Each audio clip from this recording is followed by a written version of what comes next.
Why do you have those bags? Where are you going, Agatha? I've already decided. I'm moving out. What? Now? You're leaving now? Where are you going? What? What has happened? Why are you moving out? I don't want to disturb anyone.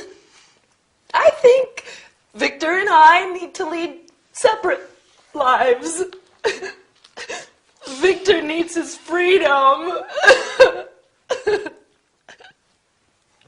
I'm so upset. Not everyone has the same character. Elena, you're timid and shy. Victor's more reserved. Not everyone is sociable and outgoing like me. I'm too demanding. Now you're being dramatic. I don't fit in here. I'm leaving. I'm going to Betty's. Upset? Does it mean sad? Yes, a combination of sad and angry. Perhaps you didn't like the new furniture Victor bought while you were away. She said she liked the bookcase. Anyway, you're not moving out. Don't be ridiculous. Where will you live? I'm going to stay with Betty for a few weeks. Then I'll decide. Are you two fighting? No. Well, we had an argument last night. You just have to respect other people's decisions more. That's all. You don't have to move out. I think Victor is saying you just have to give him more space, but you don't have to move house to do that. Agatha, it won't be the same without you here. It's just sometimes you're stubborn and selfish. But you're also very caring. Loyal, generous, funny. Funny like fun. Humorous. I'm demanding and bossy too, right? Listen, you two. I think we all have to calm down. I don't understand all the words you're using, but insulting each other is not going to help. Victor, you have a lot to do, and I am sure you've been a little anxious recently. Sorry, Agatha. When I'm studying for exams, I become very nervous. This is an important time for me. See? Agatha, he's apologizing, and I'm sure he's going to be kind and understanding from now on.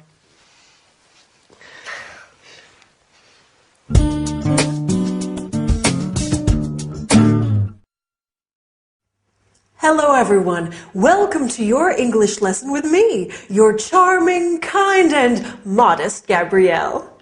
That is an important part of our lesson today, how to describe people's character and personality. That was the problem in our sitcom, wasn't it? Victor and Agatha's personalities are too different, and that makes for a very difficult living situation. So, as well as describing personality, we will also review the future tense, using will, going to, and the present continuous and the present simple, and study the expression have to in the future. Oh, I'm giving a party next Saturday. It's Dylan's birthday. Are you going to come? Sure, you'll love it. Right, first let's review the future tenses. Do you remember when we use the verb to be plus going to? That's right. We use it to talk about future plans and intentions. Like when Agatha says, I'm going to stay with Betty. We also use it to talk about predictions based on what we can see at that moment. For example, saying, I think it's going to rain when you can see storm clouds. And when do we use will? We use it with offers. I will help you carry your bag. Promises. I won't come home late. Predictions without evidence. You'll love the film. And instant decisions. I'll have a ham sandwich.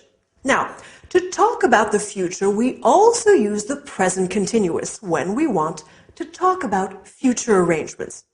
For example, if I say, I'm meeting my friends tonight, I am talking about something that I have arranged to do.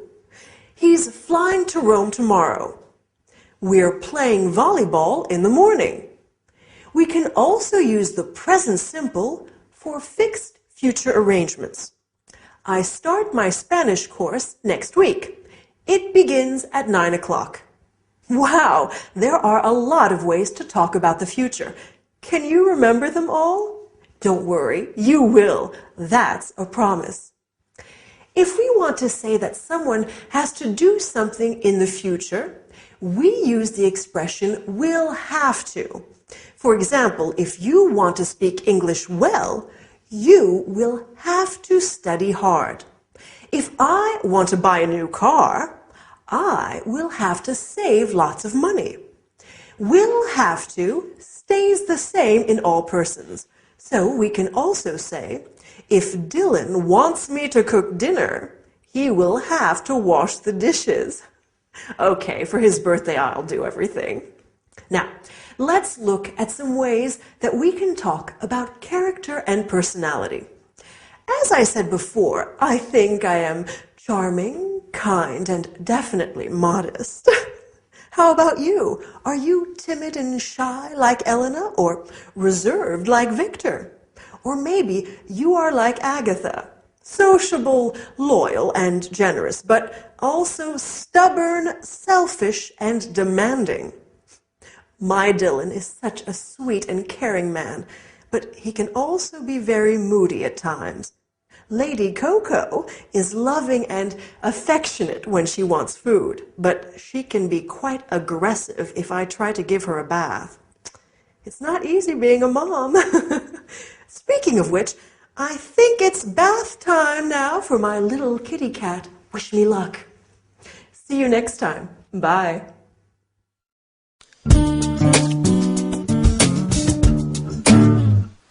Did you get caught in the rain? Is it still raining? Well, I wasn't swimming in the Thames. The rain started while I was riding back from class. It's still raining now. Oh, this weather's terrible. Come and get warm. Oh.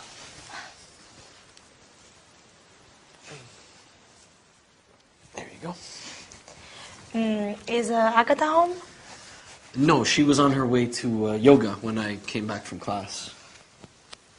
I hope you're not coming down with a cold. Your hair's still wet. There, pass me the towel. I'll dry it for you. Thanks. That feels nice. Last night, when I came back from work, it was also raining. That's London. If you move a little closer, I can reach the back of your head better.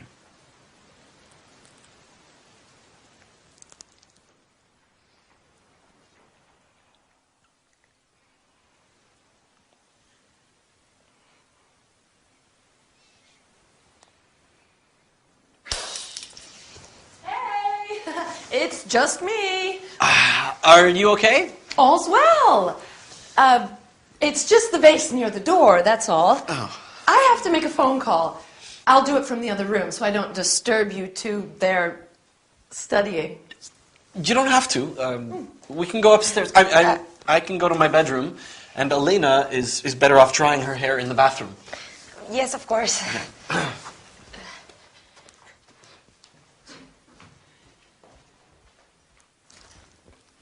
Oh, I have to tell Betty. I can't wait.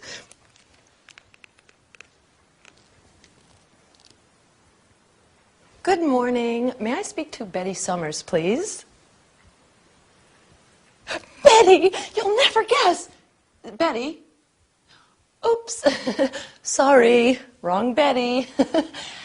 Could you put me through to Betty Summers, please?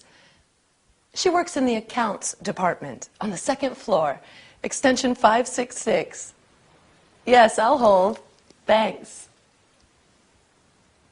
Betty, you'll never guess what my little brother was doing when I came home. He was sitting on the sofa kissing Elena. No, they were definitely kissing. It wasn't just a quick kiss. They were kissing when I arrived home.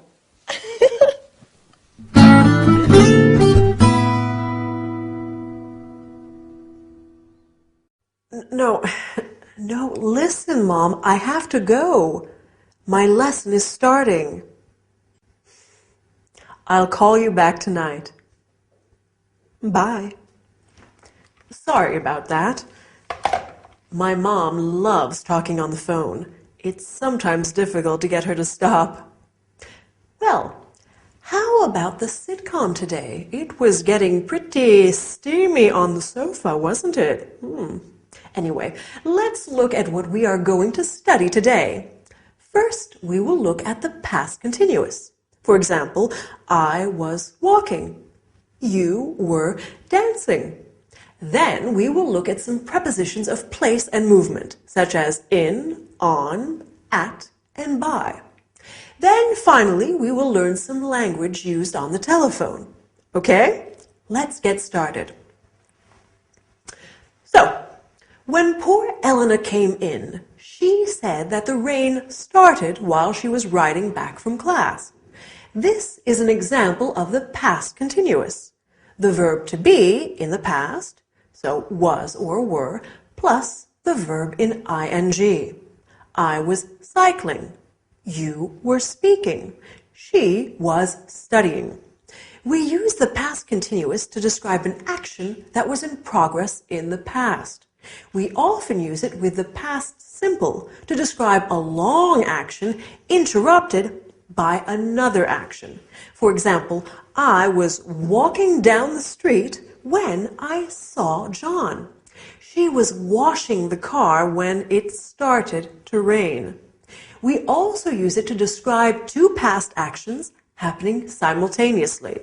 As Agatha said, he was sitting on the sofa kissing Elena, meaning he was sitting on the sofa and he was kissing Elena. I was cutting the vegetables while Dylan was pouring the wine. Do you see?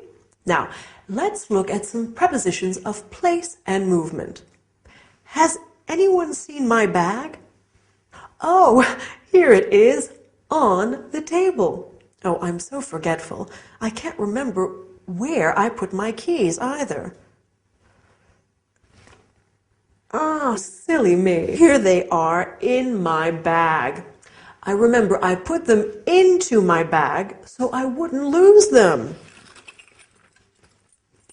And my glasses? Where are they? Ah, they are in here too. I think I'll take them out of the bag so they don't get broken. Maybe I'll put them onto my head. For safekeeping. That's better. Now, after the lesson, I'm meeting my friend Jade for coffee. I'm meeting her at the flower shop on the high street by the park. I hope I remember. You know what I'm like. Okay, finally, I want us to study some telephone language. Do you remember what Agatha said on the phone? She said, "May I speak to Betty Johnson, please?" This is how we ask for someone on the phone. Then she said, "Could you put me through to?" This is what we say when we are talking to a secretary or receptionist of a business and want to talk to someone specific. Please hold on. To be on hold means to wait to be connected to someone. You often hear some really dreadful music while on hold. We also have some important phrasal verbs in the English telephone language. To pick up is to answer the phone, and to hang up is to end the call. Okay? So now you know how to have a phone conversation in English. Good work. Well, that's all for today. See you next time, or maybe give me a call. Do you want green tea or black, Agatha? Oh, green, please. It's supposed to be very good for you. You've never had green tea before, Agatha. You said it tastes bitter. Are you starting a new diet? No, I just think I need to be a little healthier. When I was a young girl, I loved watching Mother make afternoon tea. Her grandmother taught her how to make a proper pot of tea. When we were children, Agatha and Betty would help Mum make her special jam drop biscuits. Oh, what are jam drop biscuits? They're biscuits, which you push your thumb into to leave a little hole to put the delicious homemade strawberry jam into. Dad and I love them. Our cousins always had apple cakes with their tea, but jam drops were our favorite. Although Aunt Mary has always made marvelous jams. This tea is good. Mum sent it from Manchester. That's where our grandmother's from. She goes often to visit relatives and old school friends. Oh, where are you two from originally? Well, Mum's family is from Manchester, and Dad's from the U.S. We spent our school years living with our dad's family in Arizona until he was transferred here with work. Then we lived in a flat in Flagstaff, and we used to visit our grandmother. Oh. On the farm, in the country. Okay, guys, I have something to tell you. I've just been to the doctor's and... Oh, is everything okay? You have been ill a lot recently. Have you taken those vitamin pills I left on the table? Victor, I'm pregnant. How long have you known? Have you told Harold? I've just spoken to him, although he's suspected for weeks. His transfer has just come through, and he's coming back to London for good. That's fantastic news. I wonder who that is. I'll go.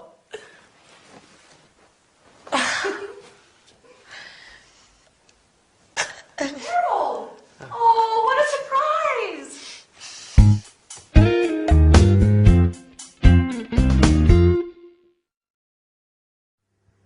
Hi there! Big news for our friends in the sitcom today. No wonder Agatha is being so careful with her diet lately. And that's great news about Harold coming back, isn't it? Anyway, on with today's lesson. We're going to study the present perfect. For example, I have lived here for 2 years. Then we are going to look at questions and expressions with the word like. I like tea. I would like some carrot cake. Do you remember what Lady Coco is like? Here she is. I'm sure you like her.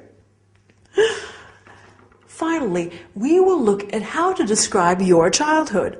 I'm curious. Are you ready? Let's get started. So, in the sitcom today, Elena said, "You've never had green tea before." This is an example of the present perfect. We make the present perfect with the verb have plus the past participle of the verb. I have seen this film twice. We use the present perfect to talk about experiences in our lives when the time is not really important. I have been to India. I have been to South Africa. I've been to France, for example. We can also use it to describe an action that started in the past and continues up to now. He has lived here since 1999.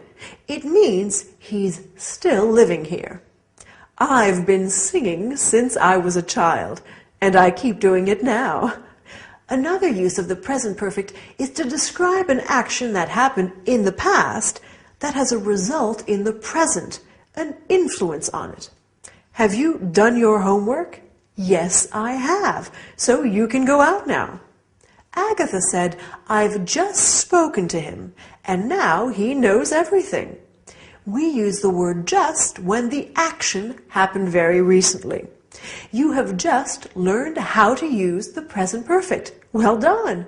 Now, let's look at the word like. We use like in many ways. For example, I like chocolate, and I would like some chocolate ice cream. We can also say, I look like my mom. He looks like a rugby player, to describe somebody's physical appearance. We can use like to compare things. Your hair is like silk, or your eyes are like stars. We can also say, what is he like? to ask about someone's appearance and personality. What is Dylan like? He's kind, generous, and very handsome. Compare this to the question, how is he? He's fine, thanks. We ask, how is he, when we are inquiring about someone's health and well-being. How are you? I hope you are fine as well. In our sitcom today, Agatha talks about her past. When we talk about our childhood, we often say, when I was a little girl, or when I was 14. We talk about our past using the simple past tense. Victor says, we spent our school years living with Dad's family. This is another way of describing our childhood. Agatha says, we used to visit our granny. We use used to talk about things that we did regularly in the past. When Lady Coco was a kitten, she used to play with her tail all day long. Anyway, that's all we have time for today. Hope you enjoyed the lesson. Bye!